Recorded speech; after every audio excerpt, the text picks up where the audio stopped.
A little later, we're going to have a trailer from a documentary film, which I think is rated G. I wish I'd known I could have said something about the PG thing we just saw. Pretty gross. Sorry, Dr. Gang.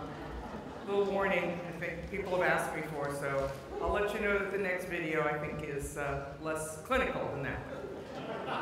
So, our second keynote address is from Pat Furlong.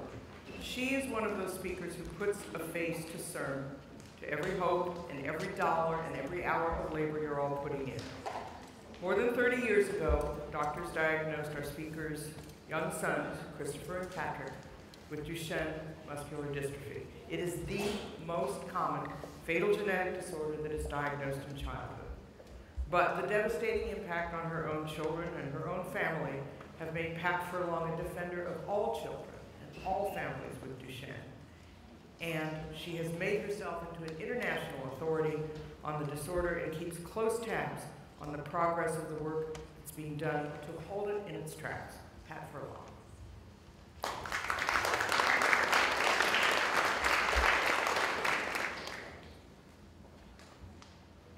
Really a pleasure to be here and a pleasure to be in California, and thank you to the CIRM for inviting me to speak.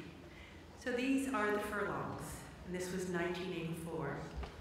You can see on your right are starting my oldest daughter Jenny, and then Michelle, and then Christopher and Patrick. We had Plan A in our family, and Plan A was that when all of these children were potty trained, I would take the MedCat and I would become a physician like my husband. We wouldn't practice together because we felt like that was too close and I'd kill him. So we decided that I would go to medical school. But it wasn't to be Plan A. I had spent my career in renal dialysis and whole organ transplant, so I was a pretty good plumber. And this diagnosis changed plans from Plan A to Plan B. So you might imagine that I walked into a doctor's office one day after complaining that my sons really didn't look like the other kids. They looked weak. They struggled on stairs. Other children would come over to play, and my children would color. And they would sit and watch TV. And either I was the best mom with the most well-disciplined children, or something was weak about my two sons. Doctors ignored me, including my husband, because he was a football player for Notre Dame on scholarship as a defensive end. So these little boys were to grow in his footsteps. They could not. So, on a sunny June day, I walked into a doctor's office after Chris had played outside and probably pulled his Achilles tendon. He had a swollen, extremely enlarged calf, and the doctor, an orthopedic surgeon, said to me, "Pat, this is Duchenne muscular dystrophy. How come you didn't recognize it?" And I said, "Well, my career is in adult medicine, and I don't think children should ever be sick, including my own." So he said, "This is an X-linked genetic disease. You're probably a carrier.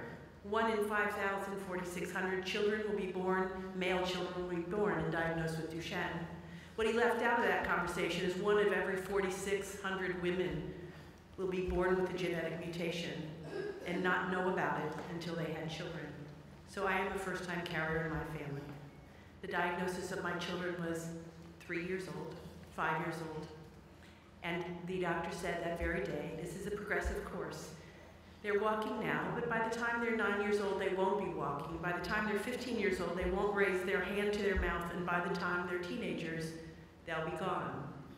Indeed, they died at 15 and 17. So, what happens then when you're at Plan B? Well, I went to the bank and borrowed $100,000, because really, how much does it cost to cure a disease, actually, right? So I borrowed $100,000. I ordered in all of the papers related to Duchenne muscular dystrophy. Keep in mind, there was no internet. It took 2 weeks. I circled the PIs, and I flew to the various labs and impersonated a postdoc looking for a job, and impersonated a physician looking for a place to practice.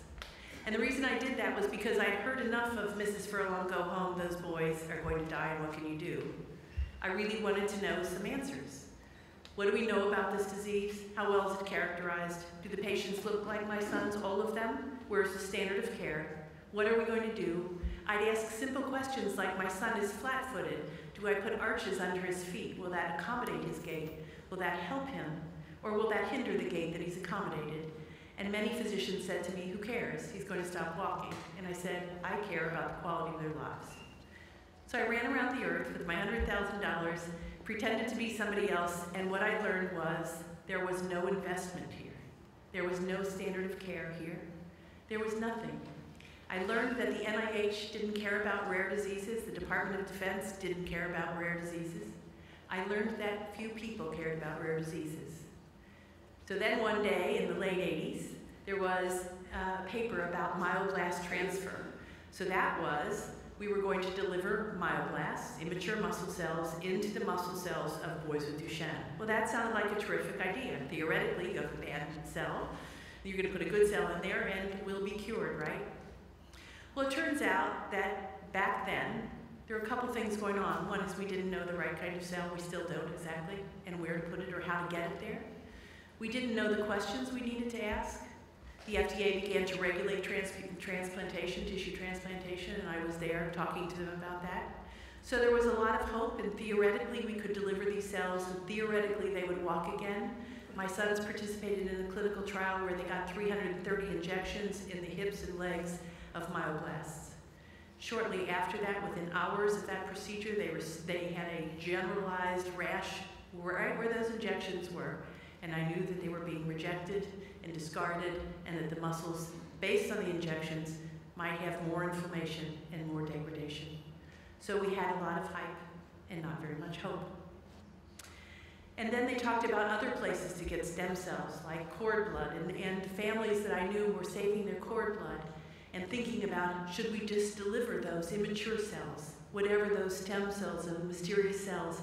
In fact, there was a person in Panama that was collecting cells from menstrual tissue and said to families, that'll do it, right? We'll just deliver them. And poor families just didn't even know the questions to ask.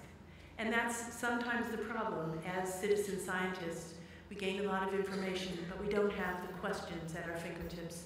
We don't know what to ask or who to ask them. And so I am so incredibly grateful for CIRM and for the Alpha Stem Cell Clinics, because where do we get these cells? Are they embryonic? Are they somatic cells? Where do they come from? How do we know? What's the rigor behind the study? How do we know that this is going to present hope to our families? And in what way? And for whom? And at what age is best? Because at the age of 7 years old in Duchenne muscular dystrophy, you've lost 50% of your muscle. I don't think you can get it back. It's been replaced by fiber and fat. So how can we do this in a way that's thoughtful, respectful, meaningful, rigorous, and hopeful? There's still snake oil out there. Peter Law, I have him listed there. Peter Law was the one who was doing myoblast transfer with a number of other people. He sort of went off the deep end. In fact, he called me about 5 years ago and said, we could partner. I'm still doing myoblasts. I said, I'm not sure we're good partners. And in fact, one of our foundations has now listed on their website a $20,000 transplant where they're taking cells from the midriff and waist and of the family members at $20,000 per injection. They somehow culture those out and deliver them to boys with Duchenne, and they're promising treatment and cure. Well, now I'll tell you, I would like someone to remove the stem cells or whatever from the midriff of me, and I'd rather they discard them, but if they could help someone, that would even be more beneficial. But it's true.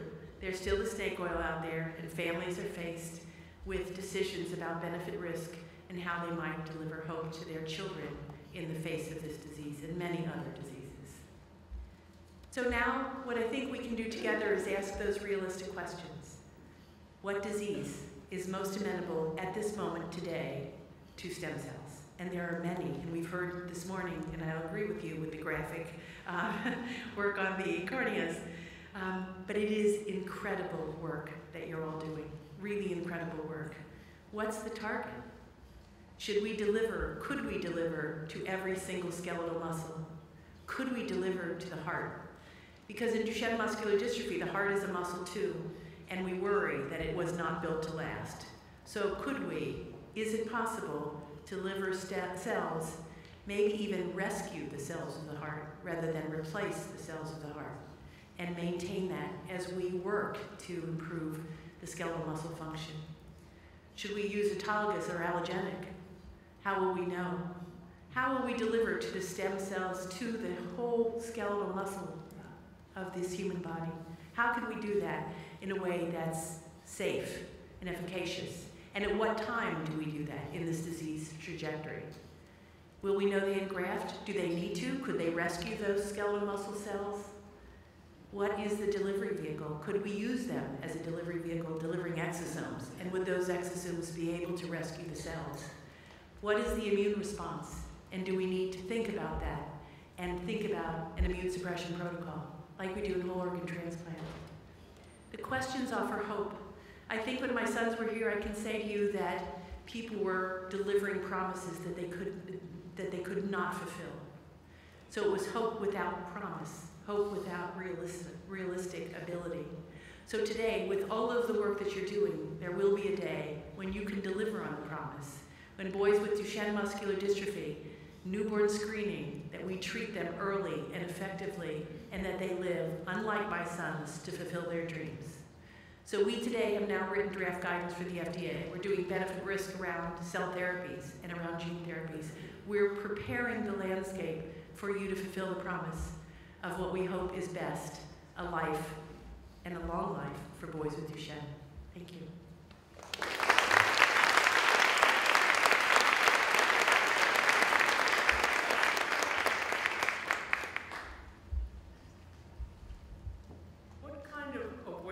Do family groups now have of what's going on with Duchenne and the kind of research that they're undertaking? Oh, well, the Duchenne space is filled with incredible drama these days, right? We have a single antisense oligonucleotide that is approved by Sarepta. The company is Sarepta is giving exon 51. So the dystrophin gene is the largest gene in the human genome with the largest protein product. It is 79 base pairs, or 79 exons and 2.5 million base pairs. He has more than 1,000 mutations in this gene. So one company is working on antisense oligonucleotides to restore a truncated protein. We have that particular exon 51 is now approved. It's a first-generation drug, helps some people, not all. PTC Therapeutics is looking at stop suppression. So they have a drug that is conditional approval in Europe. And you might have heard about the approval of deflazacort steroid. So we've been working with FDA. We just had a critical path innovation meeting because we think the real phenomena of this disease is that in infants, there is an inflammatory response based on the absence of dystrophin. So before they even weight bear, these children have considerable inflammation. When they start to weight bear, the muscle degenerative process causes more inflammation. So we think in order to make anything effective, we have to tap down the inflammation significantly. We use corticosteroids, but I don't think they're as efficient as necessary, and the side effects are horrible. So we are laying the groundwork for looking at other highly suppressive immune suppression or anti-inflammatory drugs, and then we will layer on the antisense oligonucleotides, perhaps stop codon suppression, gene therapy, and one day soon, stem cells. So is there an advantage to early diagnosis considering all that's in the pipeline now? Sure, there is an advantage to early diagnosis because you can start steroids. I mean, this is the only approved treatment in Duchenne. You can start steroids as early as 18 months on a weekend protocol. So you try to limit the side effects while getting the best of that steroid. And what about the families who, as you say, everybody wants an answer, they want a solution right now? You put up the snake oil slide. How do you not only support the kind of research it's doing here, but warn parents and give parents those sorts of tools that you were talking about? Sure. Well, I think parents are citizen scientists. You almost have to become a citizen scientist when you are diagnosed with a catastrophic illness because you become the expert in that illness. So sort of by default, you learn about the biology, you learn about other patients, you're connected on social media. So what I find in these communities is we course correct. So someone will put up the snake oil, and you will hear a lot of discussion around the snake oil, and finally it'll course correct and say, that's not appropriate, probably not the right cell, we don't even know the right cell, you can't deliver it, it's going to be rejected. And then there will be people who come out of the woodwork and say, I tried that, I paid the $20,000 or the $100,000, and it didn't work. So I think these communities are so connected through social media, through all of the means of social media, whether it's Twitter or Snapchat or Facebook. And so the communities are very well in tune with what the research might be and where it's leading. Very excited about possibilities. And we're all very interested in data. So we just had a drug that was the FDA put on clinical hold. for a drug-drug interaction, and it was on clinical hold for a year, and now it's been released. And all of these patients are coming forward and saying, we want to see the reports. We want to see the drug-drug interaction. Is that a class of drugs that we have to worry about? Are there others that are related? So this is a savvy population of people, because you can't help but be, as you watch your son change and deteriorate every single day. This is a model perhaps for parents of children with other ailments. We're going to be talking about leukemia shortly, and childhood leukemia is still a devastating plague on the landscape of some childhoods. So what are the similarities in terms of how you can approach this, about asking questions, about lobbying, about seeking out treatment? So we create models and systems for our patients and their families, and their model is really to ask them basic questions about the disease. How well characterized is it? What do you know about those patients? How similar or different are they? At what age do they express? What are their symptoms? We recommend that they have patient-reported outcomes in terms of collecting qualitative data and then going through that to get those threads and making that quantitative data. We also look at trying to interact with the FDA early on. As I mentioned, we wrote draft guidance, we do benefit risk, we just had a critical path innovation meeting. So we're looking at all these models, and then we publish on those models so that other people can use them and adapt them to their own disease. Because it doesn't help if we just do diseases one by one. We're now in discussions with FDA about a master protocol. Because I think that people in rare diseases, and more particularly in my view, children and their families, need to be placed in a system where they're assured good, optimal care, standard of care about what we know today, and then they have options about whatever they and their physician feel is appropriate, RMA, EC, and what we're also talking to the FDA about is we think that combination therapies are going to be needed and required in order to treat, fully treat a disease. When we did our benefit risk, the highest priority of this community was to slow disease progression. So if we're thinking about combinations of drugs, then the discussion we're having with the FDA is if we had a master protocol and you completed drug A's protocol and you were on that particular drug and phase B has some people completed, could we then switch and put A and B and A together and begin to think about combinations more rapidly? Because when we think about the years of drug development, if we are doing one by one and you think about the lifetime, which is now mean age of death in Duchenne is around 25, if you've got only 25 years and you're starting out as a 7-year-old in a clinical study and it's 12 years until an approval or a decision, you have only one chance in your lifetime of a drug that may slow that disease some. So the only way to get there is to think combinations right away, master protocols. We're working on an IRB and getting the IRBs and the contracts out of the way so that we can have a system by which patients are assured of good care and have opportunities to get many different possibilities in terms of slowing disease progression, whether that's exon skipping or whether that's gene therapy or whether that's anti-myostatin or whether that's stem cells or whatever, so that we can accelerate the process. We're heavily involved in policies.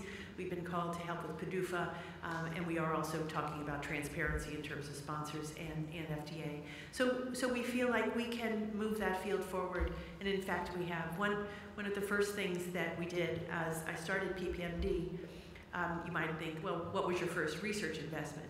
It was in a lobbyist in Washington, because the NIH wasn't investing. The Department of Defense had no program. The Center for Disease Control has the NCBDDD, which is the National Center of Birth Defects and Developmental Disabilities, and none of that money to those agencies were going to Duchenne.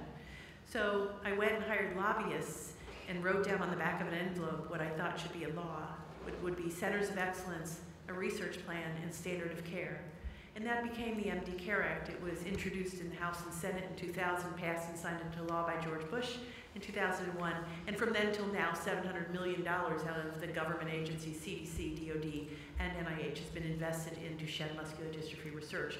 So that galvanized. We now have 40 companies or so looking at this disease, looking at both replacing the gene, replacing the protein with a different protein called utrophin, restoring the protein, looking at stem cells, or looking at downstream technology. We're going to need it all. We're certainly going to need to fix these hearts. So I think until you can get a robust investment by a government agency, I didn't know anyone with a couple of $1 billion to put in Duchenne. It's a rare disease. So you have to really start. And I think the credibility of the NIH and the DoD is really important as a basis for research. So once we did that, then we made our own centers and we began to supplement what we were doing and what they were doing. So then we could come together. Do you still have the envelope? Still have the envelope. Yay. Yes. It shows how you can do it on the Yes. back of an envelope. One more I question. have the envelope. One more question. Here we're talking a lot about research and coordination instead of competition. Oftentimes you get, for the same orphan disease, the same rare disease, so many groups that are competing for attention and resources. Have you been able to consolidate, help persuade the values of consolidating that? No. So in Duchenne muscular dystrophy, there are 46 groups in the United States, 5 in the UK, 3 in Italy, 1 in the Netherlands. The Dutch are very smart about what they do. So I think what I can say is there's a process when you start a foundation about making decisions along the way. So some of those foundations are mom and pop foundations that are really interested in a specific child and trying to find ways forward for that child, whether it's good care or an opportunity they feel would be useful, or to offset the burden of participation in clinical trials. I think that over the years, what we see is several emerge, and we are really involved in policy. We're looking at FDA. We've been working with the FDA. Now we're working with payers in that payer environment and looking at reimbursement and making sure people have access to these things. We also fund research, and we try to look at our group and say, how can we do a gap analysis and fill the gaps and make sure there are none? Others are in the business of licensing products and trying to bring those forward. We feel our best bet is to make sure we serve every single child and make sure we fill the gaps for them. I think it's hard to think about consolidation because when a child's diagnosed, if you have resources at all, you think to yourself, how hard can it be? I mean, I did the same thing 30 years ago, right? I said, how hard can it be to cure Duchenne? I borrowed $100,000 and said to my husband, who hasn't quite gotten over this, that little episode, I'll just fix it. And he said, for $100,000? I said, I can just fix it for $100,000. So I think if you've not been in the world of medicine, if you've not looked at costs, other than perhaps your healthcare costs in a general way, you kind of say to yourself, how hard could it be to cure this disease?